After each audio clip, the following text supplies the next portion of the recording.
Son las 9:17 aquí en el Rumbo de la Mañana y en todo el país. Tenemos con nosotros a César Dargan, vocero, vicepresidente del Consejo Nacional de la Empresa Privada. Como siempre, grato placer para nosotros recibirlos aquí. Buenos días. Buenos días, Domingo. Un saludo, Ricardo, Fafa, Francis, Patricia. Un placer estar con ustedes esta mañana. Gracias, Jessy, también por la coordinación. Bienvenido, César, y gracias por aceptar la invitación a este Rumbo de la Mañana, el rumbo del país. Mi querido César, quizás una primera pregunta. Ustedes como CONEP, ¿cuáles serían las perspectivas que ven para este año 2021? ¿Y cómo estarían trabajando y colaborando tanto con los gobiernos locales, que sé que lo hacen porque no hemos visto en esas andanzas, pero también de valoración para el gobierno central?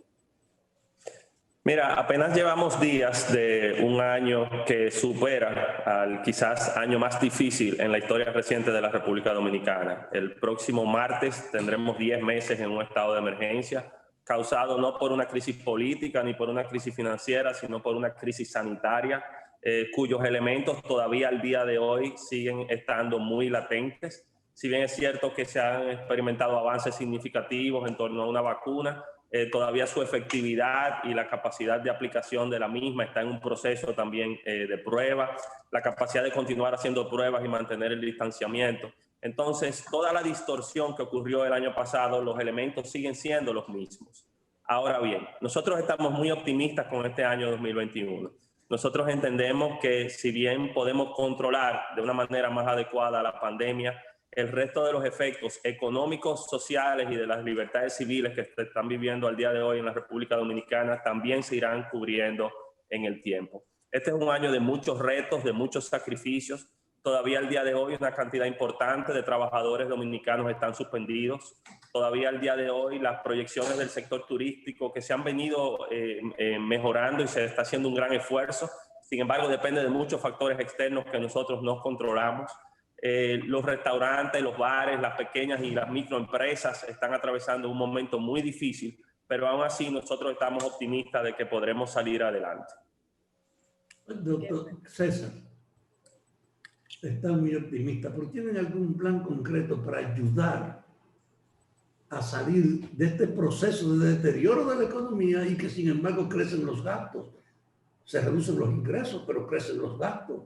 Hay un impacto muy negativo en la pequeña y mediana propiedad y hasta en la grande. ¿Ustedes tienen como empresarios alguna propuesta, alguna visión para estimular esta superación?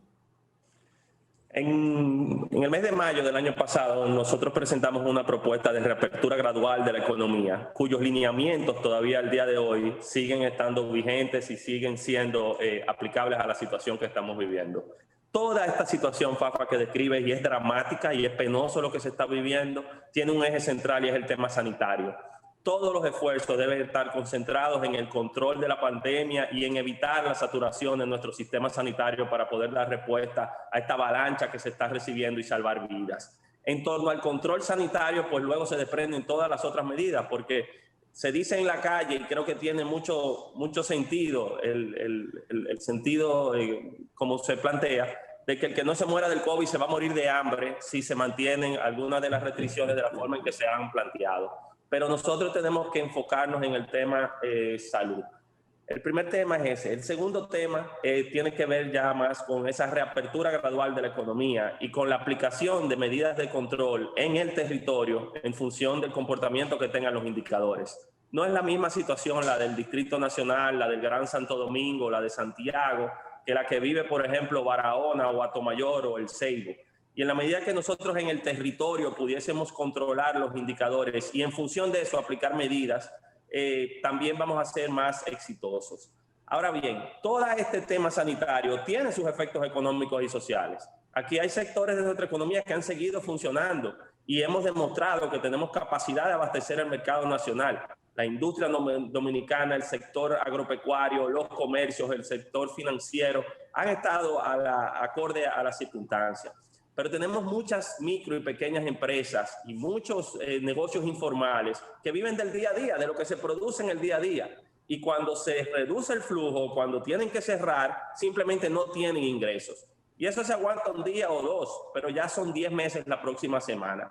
Entonces, de cara a eso, deben enfocarse los subsidios y apoyos que puedan venir para lograr subsistir en esos sectores cuya recuperación será aún mucho más lenta. La apuesta del sector privado en la República Dominicana es que no se pierdan empleos, que nosotros podamos salvar esos empleos que han sido suspendidos y en adición generar empleos adicionales aún en esta coyuntura. Conversamos con César Dargan, él es vicepresidente ejecutivo del Consejo Nacional de la Empresa Privada CONEP.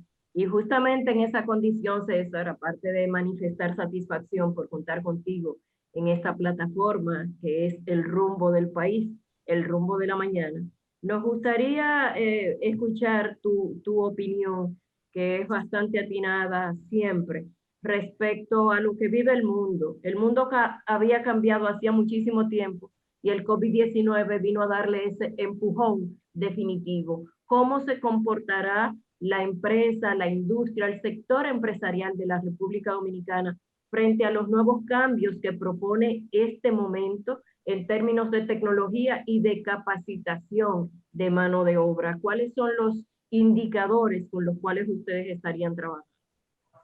El mundo cambió y definitivamente, aún con un control de la pandemia, ya no volverá a ser el mismo. Durante muchos años hablábamos del futuro de trabajo y de cómo la automatización y los procesos de la cuarta revolución industrial iban a sustituir muchas de las plazas de empleo que teníamos, de empleos básicos, por una exigencia mayor de la cualificación de los recursos humanos. Lo que hemos visto ahora es que eso que parecía lejano, el teletrabajo, el marco de cualificaciones que permite identificar las necesidades reales del mercado y la preparación que tienen los recursos, eso se veía lejísimo y ya esa es una realidad. Ya nos hemos dado cuenta de que las cosas no volverán a ser las mismas. Ha salido a relucir la vulnerabilidad y la fragilidad del sistema sanitario global, pero con mayor énfasis en países como el nuestro, que en condiciones como esta, la atención crítica, tenemos limitaciones de cómo atenderla. Entonces, sin lugar a dudas, aunque eso se plantea como retos, estaremos en un mundo más solidario, en un mundo que ha tenido que acelerar su proceso de modernización y de adaptación a las tecnologías. Tenemos un mundo en el cual la regulación tendrá que ir acorde con esos cambios tecnológicos que se están dando, y muchas veces si la regulación y la autoridad no van acorde a los cambios, pues los cambios van a superar en la propia actividad diaria lo que está ocurriendo. ¿Y cómo marchamos en el que estamos viviendo hoy? Adelante, Patricia. Sí, le preguntaba a César que cómo marchamos en ese sentido, justamente en ese enfoque. ¿Se está trabajando? ¿Hay cierta coordinación entre las autoridades y el sector empresarial para impulsar esos cambios? Es fundamental mantener el diálogo público-privado, el diálogo entre el sector privado y las autoridades, pero en una situación como la que estamos atravesando, un diálogo mayor, una concertación social con otros actores de la sociedad civil que son fundamentales para abordar este tipo de temas. El diálogo se produce y por eso decía que temas en la agenda que han estado pendientes durante años, ahora tenemos una gran oportunidad también de promover esas reformas estructurales que nos permitan adaptarnos a esos cambios. Reconocer que tenemos un código laboral que ya tiene desde el año de 1992 y que no refleja las condiciones apropiadas para una realidad como la que estamos viviendo. El Código Tributario Dominicano también del año de 1992. Otras leyes en carpeta como la del marco de cualificaciones que he mencionado varias veces. Entonces, ese diálogo y esa colaboración público-privada, gobierno, sector privado, Congreso y actores de la sociedad civil es fundamental. César, pacto eléctrico, probable reforma fiscal y la posición de ustedes. Ricardo, en la mañana de hoy, a las 10 de la mañana, habrá una reunión del Comité Ejecutivo del Consejo Económico y Social. El Consejo Económico y Social, su presidente, se ha estado reuniendo con el equipo que lleva los temas eléctricos del gobierno y tal y como anunció el presidente Luis Abinader, existe una intención de que en las próximas semanas pueda convocarse de nuevo para completar los procesos necesarios. Nosotros lo que vimos con el pacto eléctrico fue un proceso de concertación de más de 3 años y luego un año de revisión de lo que ahí había.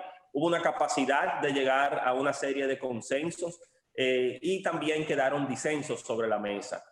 Sobre la base de eso, las condiciones están dadas para que se asuma, actualizando evidentemente, porque muchos de estos temas ya han quedado desfasados, sobre todo en plazos y fechas que se habían planteado, pero las condiciones están dadas si existe la voluntad política para que tengamos un pacto eléctrico. En momentos como este, y te lo conecto con el segundo tema, un pacto fiscal, cuando nosotros vemos la situación de las finanzas de la República Dominicana, el seguir ahondando con una profundidad mayúscula la situación que genera el déficit del sector eléctrico y los subsidios en nuestro país, no nos permitirá de forma alguna poder seguir avanzando. Entonces, primero pacto eléctrico, pacto fiscal. Hemos recibido con mucho optimismo la propuesta que ha hecho el presidente Abinader de que también en las próximas semanas podría iniciarse este proceso. Complejo en una situación que estamos viviendo, pero también quizás esta es la oportunidad para nosotros definitivamente plantearlo en la mesa. La posición que me ha preguntado es precisamente participar en ambos procesos y aportar dentro de lo posible para que podamos completarlos. Quizás Domingo, si me dejas hacer una preguntita breve, porque tengo que aprovechar a César. César, el 2020 finalmente nos regaló la ley de residuos sólidos, una ley que tú más que nadie sabes todo lo que costó. Y esto redimensiona el rol de las empresas con la responsabilidad social sobre sus productos, el tema de los residuos, el reciclaje y demás. Pero todavía nos falta un gran paso para que realmente sea efectiva. ¿Qué están haciendo ustedes de cara a esta ley? Mira, tal y como lo dices, es un paso importantísimo de avance tener una ley de residuos sólidos moderna en la República Dominicana. Fue un proceso tortuoso, sobre todo cuando íbamos a los detalles, y creo que las mayores discusiones se dieron con los aspectos financieros y de sostenibilidad de la propia ley, y con el tema de definición de competencias entre las diferentes autoridades y cómo hacer su aplicación algo efectivo. Pero tener una ley es un paso importantísimo de avance. Ahora viene el otro reto, ahora viene cómo podemos dotarnos de los reglamentos correspondientes que permitan que su aplicación sea efectiva. Y a su vez, cómo pueden las autoridades del gobierno central trabajar de la mano con los municipios, tanto con las alcaldías como con los distritos municipales, para que cada quien pueda asumir el rol. Y generar un círculo virtuoso de confianza en que los actores privados pues se acojan y participen y aporten también a lo que tenemos por delante. Yo creo que todo eso está ocurriendo, ha coincidido lamentablemente con este periodo caótico del estado de emergencia y la pandemia, pero el avance ahora es mayor. Si hubiésemos tenido esta conversación hace algunos meses, hubiésemos estado más lejos de la meta, y yo creo que tener una ley es un paso importantísimo. Domingo, ya. Gracias, César. Muchísimas gracias. Solo un segundo ya, brevísimo, porque no, Domingo te despide ya por el tiempo. César, ¿se recuperará el turismo este año? Hay que esperar al año que viene, brevemente. En República Dominicana se está haciendo todo lo posible. Vemos un sector privado pujante, sacrificado, levantando las empresas turísticas, tanto en hoteles, restaurantes, bares y todas las empresas conexas, y vemos el compromiso del gobierno y la proactividad que se está demostrando. ¿Tiene potencialidad para este año? Bueno, lo que pasa es que dependerá de los factores externos. ¿Cuándo la gente puede viajar? ¿En qué condiciones? ¿Con qué recursos? ¿Tendrá miedo? ¿No tendrá miedo? ¿Habrá rebrote o no habrá rebrote? Entonces, esos factores externos serán los que incidirán en lo que se está haciendo. Gracias, César Dargan, vicepresidente ejecutivo del CONET, amigo nuestro. Te deseamos feliz año, César, no te habíamos visto. Gracias, Ricardo, y llegué tarde el otro día, pero bueno, ahí vamos. Gracias a todos, gracias. Un abrazo.